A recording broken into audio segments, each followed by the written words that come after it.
pengembangan dan pengelolaan desa wisata. Dalam pengembangan dan pengelolaan desa wisata, terdapat komponen produk desa wisata.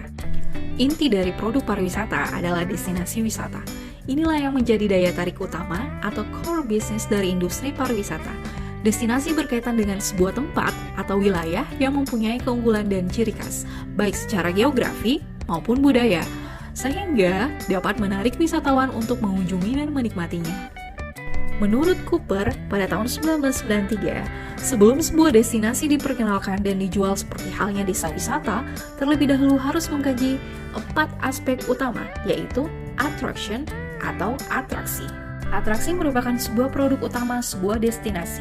Atraksi berkaitan dengan what to see and what to do. Berbagai macam atraksi yang mungkin untuk dikembangkan di suatu desa wisata meliputi kegiatan persawahan atau ladangan, kegiatan kesenian desa, kegiatan olahraga dengan masyarakat, kegiatan upacara, kegiatan meditasi lainnya, kegiatan pembangunan rumah, kegiatan desa adat lainnya, serta kegiatan makanan dan minuman. Komponen kedua adalah accessibility atau aksesibilitas, yaitu sarana atau infrastruktur untuk menuju ke desa wisata, seperti akses jalan raya, ketersediaan sarana transportasi dan rambu-rambu petunjuk jalan merupakan aspek penting bagi sebuah destinasi desa wisata. Amenity atau amenitas, segala fasilitas pendukung yang bisa memenuhi kebutuhan dan keinginan wisatawan selama berada di destinasi. Amenitas berkaitan dengan ketersediaan sarana akomodasi untuk menginap serta restoran atau warung untuk makan dan minum di suatu desa wisata. Selanjutnya, ancillary, yaitu berkaitan dengan ketersediaan sebuah organisasi atau orang-orang yang mengurus desa wisata tersebut. Ini menjadi penting karena walaupun suatu desa wisata sudah mempunyai atraksi, aksesibilitas, dan amenitas yang baik, tapi jika tidak ada orang atau organisasi yang mengatur dan mengurus, maka kedepannya pasti akan terbengkalai. Kriteria desa wisata. Diperlukan kriteria tertentu jika suatu desa akan menjadi sebuah desa wisata. Yang pertama, atraksi wisata, yaitu semua yang mencakup alam, budaya, dan hasil ciptaan atraksi yang dipilih adalah yang paling menarik dan atraktif di desa.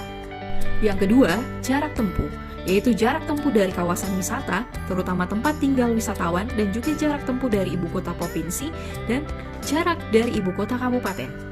Yang ketiga, besaran desa, menyangkut masalah-masalah jumlah rumah penduduk, karakteristik, dan luas wilayah desa. Selanjutnya, sistem kepercayaan dan kemasyarakatan merupakan aspek penting mengingat adanya aturan-aturan yang khusus pada komunitas sebuah desa. Dan yang terakhir, ketersediaan infrastruktur, meliputi fasilitas dan pelayanan transportasi, fasilitas listrik, air bersih, drainase, jaringan telepon, dan sebagainya. Pendekatan pengembangan desa wisata. Berdasarkan hasil penelitian dan studi-studi dari UNDP atau WTO dan beberapa konsultan Indonesia, dicapai 2 pendekatan dalam menyusun rangka kerja atau konsep kerja dari pengembangan sebuah desa menjadi desa wisata, yaitu yang pertama, pendekatan pasar. Pada pendekatan pasar ini terdapat 3 jenis, yaitu interaksi tidak langsung, interaksi setengah langsung, dan interaksi langsung. Yang kedua, pendekatan fisik. Solusi yang umum dalam mengembangkan sebuah desa melalui sektor pariwisata dengan menggunakan standar-standar khusus dalam mengontrol perkembangan aktivitas konservasi. Peningkatan kapasitas masyarakat desa. Dalam mengembangkan desa wisata, pelibatan masyarakat menjadi prasyarat mutlak. Namun, ketika hendak melibatkan masyarakat agar mau berperan serta dalam proses pengembangan desa wisata, tidak bisa terjadi begitu saja. Kenapa? Karena setiap masyarakat memiliki karakteristiknya masing-masing. Setiap masyarakat memiliki potensi konflik dan faksi, yang ibarat jerami kering bisa terbakar kapanpun pada saat angin meniup. Hambatan terbesar biasanya ada pada persoalan kapasitas dan pemahaman masyarakat tentang desa wisata. Oleh karena itu, sebaiknya memang kesiapan masyarakat diupayakan sehingga bisa terlibat menjadi subjek dalam pengembangan desa wisata. Tahapan kegiatan dalam meningkatkan kapasitas masyarakat terkait pengembangan desa wisata. Yang pertama, sosialisasi.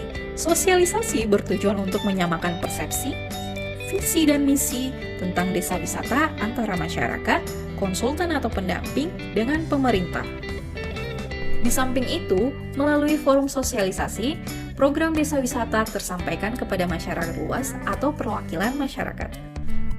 Pelatihan TOT atau Training on Trainer dan CO atau Community Organizer. Tujuan pelatihan TOT adalah membentuk para kader destinasi wisata menjadi fasilitator yang hebat.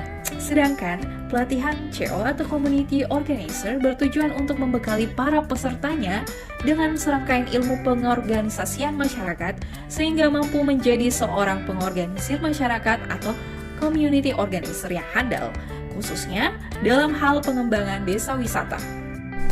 Dan yang terakhir, pelatihan pemetaan potensi fisik, sosial budaya.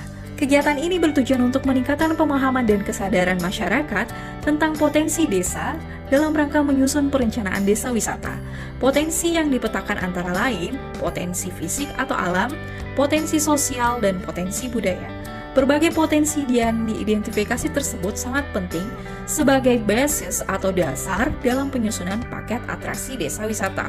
Selain itu, pengetahuan tentang potensi dan kekayaan desa akan menjadi insight atau wawasan bagi para masyarakat, khususnya yang akan berperan sebagai guide lokal. Itulah tadi video pengembangan dan pengelolaan desa wisata. Semoga video ini bermanfaat bagi kita semua, dan salam desa wisata.